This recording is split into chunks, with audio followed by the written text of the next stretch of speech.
Today, we'll delve into the case of a young girl who left her school bus just a few hundred yards from her house and vanished without a trace. As the police began their search, they uncovered chilling clues and faced numerous unexpected twists. The search for answers spanned many years until detectives finally uncovered the truth about what happened to her. Lily Travers was born on July 5, 1990, in Green River, Washington. Her father left the family before she was born, and she never knew him. When she was 2 years old, Lily's mom married a man named David, and they had a son. He and Lily got along pretty well, and she adored her younger brother. Lily was a very easygoing child, always seeking friendship with everyone around her. Her family lived in a quiet suburban area of Green River. In 2000, when Lily was 10, she attended the 4th grade at Parkside Elementary School, located just over a mile from her house. To get there, she used to take a bus from the nearest stop, and her parents felt relatively safe letting her go alone because it was located just a few hundred yards from their house. Usually, Lily walked to the bus stop with some neighborhood kids. After school, they were watched over by several parents along the road from their windows. It became a sort of tradition among neighbors to ensure the children safely made their way from the bus stop to their homes. On April 22nd, Lily, as usual, went to school and finished around 3:15 p.m. She took the school bus to her stop with a few neighborhood kids, and they walked home together. The other kids lived closer to the bus stop, leaving Lily alone about halfway. It was only a few minutes' walk, but time passed and Lily didn't show up. About 45 minutes later, Lily's parents started worrying. She often stopped to chat with the other kids, but it had never taken this long before. Her mom and stepdad decided to go outside and walk along the route from their house to the bus stop. They spoke with other kids from the same school who confirmed that Lily arrived with them and headed toward home. The parents also spoke with neighbors who usually kept an eye on the kids from their windows, but both women were busy that day and didn't witness anything. Lily's parents and their friends quickly initiated the search. They began scouring the area along the route from the bus stop to Lily's home. This continued into the evening, and as darkness fell, Lily's parents decided to call the police. Officers immediately joined the search. Given the cold weather, it appeared unlikely that Lily would wander off on her own, prompting police to initially explore worst-case scenarios. Adding to their heightened concern was another recent incident. Just 15 days prior, in a nearby area, an unknown perpetrator had nearly abducted an 11-year-old girl. He approached her as she got off the school bus and attempted to drag her into the bushes, but she managed to escape. Since the assailant was still at large, the police considered the possibility of his involvement in Lily's disappearance. Officers called in K-9 units, and the dogs picked up Lily's scent near the bus stop. They tracked it roughly halfway to her house before abruptly losing it. This suggested that Lily may have gotten into a vehicle at that point, further indicating a potential abduction. The police also deployed helicopters with thermal sensors and searched the banks of a small stream near Lily's home, but they found neither the girl nor her belongings. Unfortunately, the first day of searching yielded no results. By morning, the police turned to media, and information about Lily's disappearance quickly spread across the city. In just one day, the police department received over 300 calls. To handle this influx of leads, they had to involve more than 20 new officers. Yet, all these leads did not help them find the girl. Detectives explored all possible scenarios and from the early days began scrutinizing Lily's stepdad. The man claimed no involvement in her disappearance and insisted he would never harm her. He agreed to a polygraph test and any other checks so that the police would stop wasting their time on him and focus on finding Lily.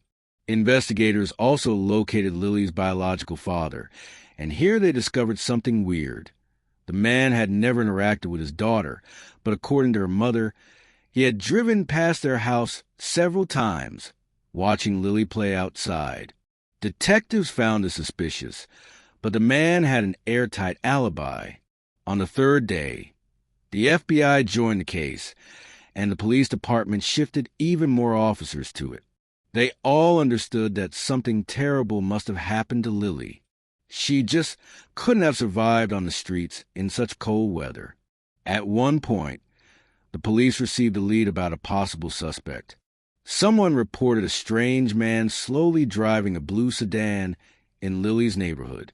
His description matched the account of the girl who had narrowly escaped an abduction just 15 days before Lily's disappearance. Investigators decided to create a composite sketch of this person. It was featured in the news, and volunteers distributed thousands of flyers, but the identity of this man remained unknown. Soon, the girl's disappearance made it to national television, attracting even more leads. Police diligently examined each one, but none brought them closer to finding Lily. Due to the heightened attention to this case, psychics quickly got involved, calling Lily's home and sharing their alleged visions. One of them claimed that the girl was alive and even specified a location where she was being held: a large national park, Redwood National Forest, 30 miles from Lily's home. But detectives paid no attention to their words. A $10,000 reward was also offered for any information about Lily's whereabouts, leading to an increase in tips. During the investigation, detectives uncovered a pretty disturbing fact. A few days before her disappearance, Lily told her teacher that she was planning to go on a nature trip with her uncle. The catch was, there was no uncle, and her parents had no idea what their daughter meant by that. Investigators considered the possibility that Lily might have known her abductor prior to the incident and referred to him as her uncle in the conversation with her teacher. However, they didn't find anything about this mysterious man. In the following days, detectives made no progress, but everything changed on May 1st, 9 days after Lily's disappearance. A hunter called the police.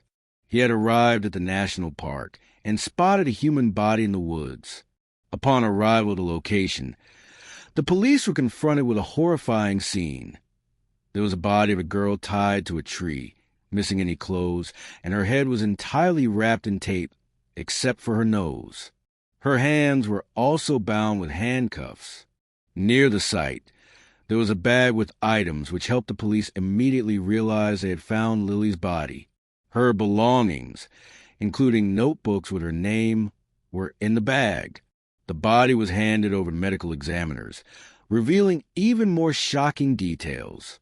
As soon as they removed the tape from her head, experts found a piece of underwear in her mouth. They also determined that the girl had died just a few hours before the discovery, meaning she had been kept alive for 9 days and then taken to this location where she froze to death.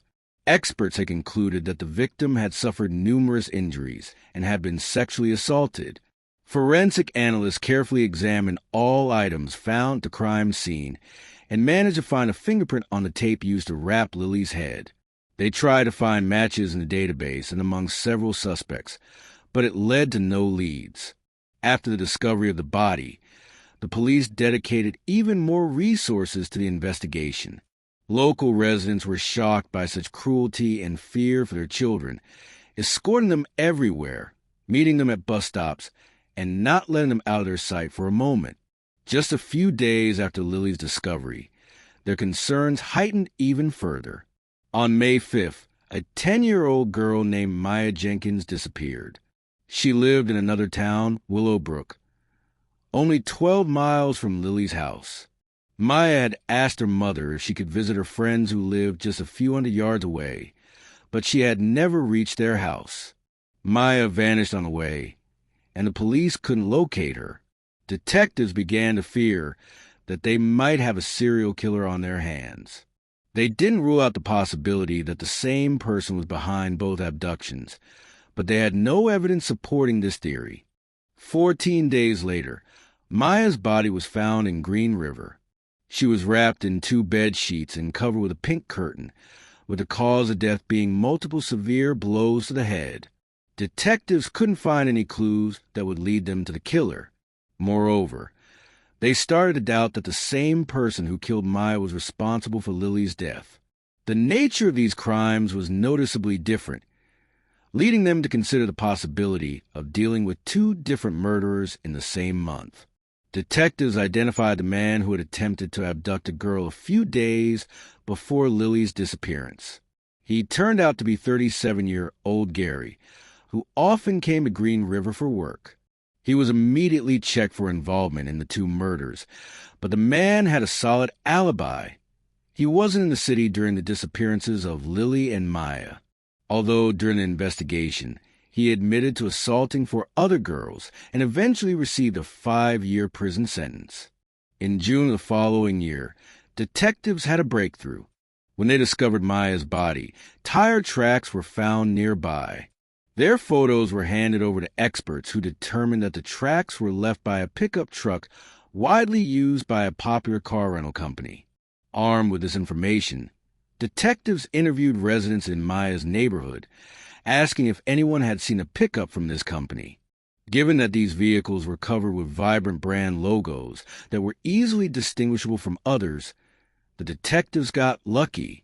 One woman told them that she had seen the pickup from this company near her neighbor's house about a week after Maya's disappearance. Police quickly discovered that there was a woman living with her partner and brother. She claimed that none of them had rented such a pickup, and they had no connection to this case. But detectives didn't rush to believe her. They obtained a search warrant for the house and found blood traces belonging to Maya in the basement, along with the murder weapon. Further investigation revealed that the woman's brother, Thomas, had rented the pickup. Initially, he denied everything, but when confronted with the existing evidence, he finally confessed. According to his account, Maya had knocked on his door, wanting to invite his nephews to go to the street with her. He invited her into his house, took her to the basement, and attempted to assault her. When she screamed, he struck her with a heavy object and covered the body with bed sheets. After the murder, Thomas went to work, and upon his return, his sister informed him that she had seen the body in the basement. However, she added that she didn't want to know what happened and demanded to get rid of it as quickly as possible. Maya remained in the basement for a whole week because active searches were underway, and Thomas was afraid to move her. When things calmed down a bit, he rented the pickup, took the body to Green River, and left it there. Thomas was eventually sentenced to death, but he died in prison from illnesses several years later. In connection to Lily's case, he denied any involvement, leading detectives to conclude that these crimes were indeed unrelated. The investigation hit another standstill for many months, with fewer and fewer leads coming in. Several years after Lily's murder, detectives faced another challenge: the expiration of the monetary reward for information, raising concerns about a decline in public assistance. However, an unexpected turn came in 2008 when a businessman in the community donated $250,000 as a reward for information on Lily's case. This generous amount of money, one of the largest at the time, led to a massive influx of tips for the police. But unfortunately, all of these leads proved to be dead ends. This continued until 2008 when detectives received a call from a prison inmate named Kevin Vance. Vance confessed over 10 murders, including Lily Travers. Detectives rushed to speak with him, and Vance recounted how he and his friend abducted her from the street, keeping her captive in his house for several days. Initially, the criminals planned to demand a ransom, but concerns about potential identification led them to choose murder. To the surprise of detectives, Vance provided many accurate details, such as tying her to a tree, even specifying that his accomplice was using her underwear as a gag. However, discrepancies arose when questioned about how they restrained her hands. Vance claimed they used plastic handcuffs, whereas in reality, they used iron ones. Detectives also found out that Vance couldn't have committed some of the murders he confessed to. Police concluded that he likely fabricated parts of his confession, possibly drawing information from extensive news coverage on Lily Travers' case. In the summer of 2009, another event reignited attention on Lily's case. In a different area of Green River, an unknown man abducted a 6-year-old girl from her home and killed her. Police initially considered the possible connection to Lily's case, but it turned out otherwise. The perpetrator was apprehended just a few hours later. It was a neighbor who confessed during interrogation. Several more years passed until 2014, when detectives decided to revisit the case. Reviewing the documents, they noticed a peculiar detail. Shortly after discovering Lily's body, police noticed a parked car nearby with a man named Victor Reed inside. When questioned about his presence, Victor claimed he came to the area for hunting. However, upon a brief inspection of his car, the police officer found no hunting gear. This led the new detective team to take a closer look at Victor, discovering his criminal record for offenses against children. Moreover, he had assaulted one of his victims near the location where Lily's body was found. Remarkably, all of these crimes occurred before Lily's death, and this information was in the database. But during that time, the police did not thoroughly investigate Victor, prompting the new detective team to start from scratch. Victor was called in for questioning. He denied any involvement in Lily's murder, insisting he was near the location by chance. Victor added that during the time the girl was left there, he was still at work, although the police couldn't confirm this alibi. Despite a 9-hour interrogation, detectives couldn't reach any conclusive results. They took Victor's fingerprints, comparing them with the one left on the tape from the victim's head. Experts determined they didn't match, leading to Victor's release. While the police refrained from ruling him out as a suspect, they lacked substantial evidence to hold him. There was no progress in the case until 2025, when the Green River Police Department formed a dedicated task force. The new detectives aimed to re-examine all existing evidence with significant advances in technology since 2000. They hope to uncover new leads. The detectives focus on 3 key pieces of evidence: the handcuffs, tape from Lily's head, and her underwear used as silencer. Despite repeated attempts since 2000, experts struggled to find the perpetrator's DNA on them. Undeterred, they decided to re-examine these items with modern technology. Firstly, they attempted to find DNA on the handcuffs, but it was quite challenging as they were almost entirely covered in the victim's blood. They then turned to the tape from Lily's head, encountering another issue. When they opened the box containing this evidence, they found that the tape had literally disintegrated over the years. Finally, they examined the underwear. Despite having little hope for this particular evidence, as it had been in the victim's mouth for several hours, potentially erasing any foreign DNA, they pursued it as a last resort. Employing state-of-the-art technology, they meticulously inspected every inch of the underwear, and at last, there was a breakthrough. A tiny sample of unfamiliar DNA was discovered, sufficient for analysis. Experts confirmed the DNA belonged to a male, immediately uploading it to the FBI database. In such cases, it's pretty common not to find any matches, requiring additional efforts to identify the person. However, luck was on detectives' side this time. As soon as the DNA sample was uploaded, they received a full match. The DNA belonged to 58-year-old Leonard Black, who had been in prison since 2010. Black had never come to the police radar regarding Lily's case, but his criminal history was substantial. Leonard first landed behind bars during his military service in 1988 in Germany. He had a part-time job as a babysitter until 4 girls reported that he had sexually assaulted them. Leonard received a 7-year prison sentence in the USA and was discharged from the Army after serving only 2 years. He was released early and relocated to Green River, where his relatives lived. 3 years later, Leonard was arrested again when 2 7-year-old girls accused him of sexual assault. Despite the charges being dropped due to insufficient evidence, his arrest violated the terms of the parole, leading to an additional year in prison. Upon his release in 1998, he resettled in Green River. A year later, he seemingly abducted and killed Lily, but we'll delve into that shortly. In 2009, Leonard faced another arrest for running a major anonymous internet platform where predators share materials depicting child abuse. The FBI had been investigating him for a while, and Leonard took the bait when an undercover agent posing as a 13-year-old girl contacted him. Leonard expressed intentions to make her his slave, sent money for a bus ticket, and showed up at the agreed meeting place.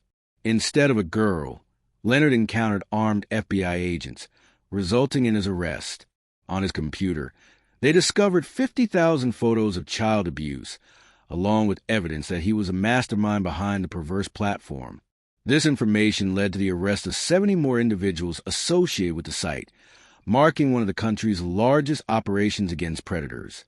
In 2010, Leonard was sentenced to 10 years in prison, but when his term ended, a judge refused to release the offender, using a legal loophole allowing the detention of individuals deemed a serious threat to children.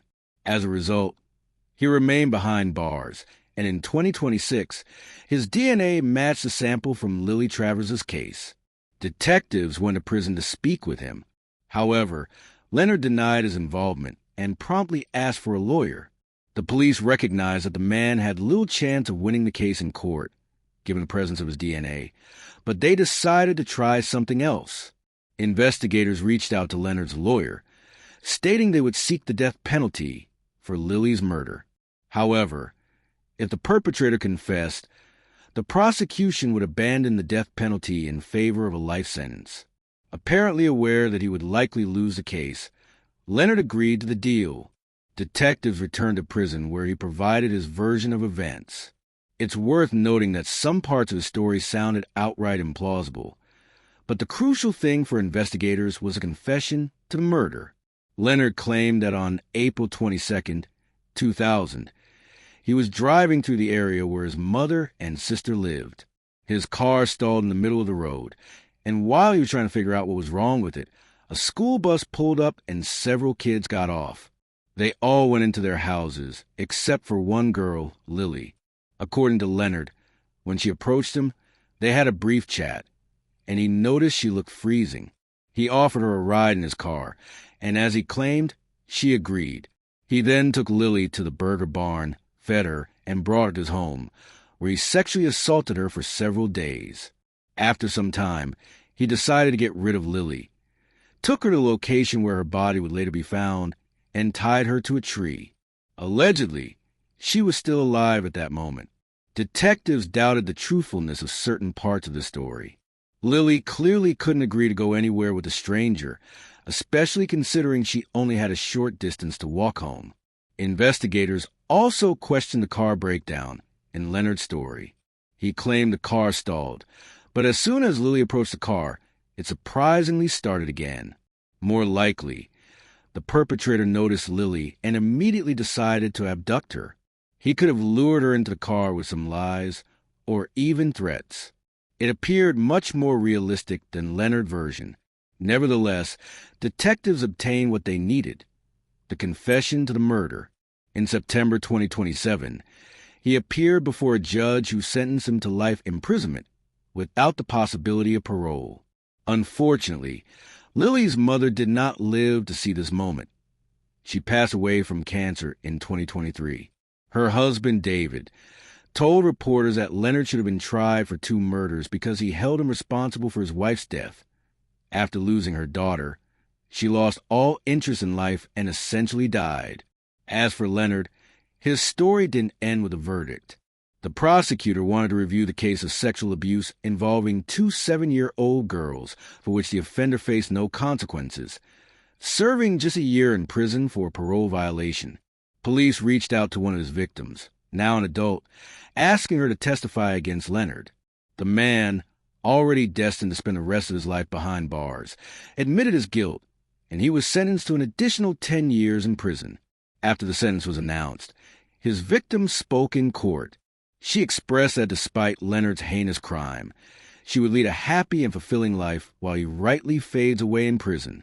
All right, guys, share your thoughts on this story in the comment section, and don't forget to hit the like button and subscribe. Thank you for watching.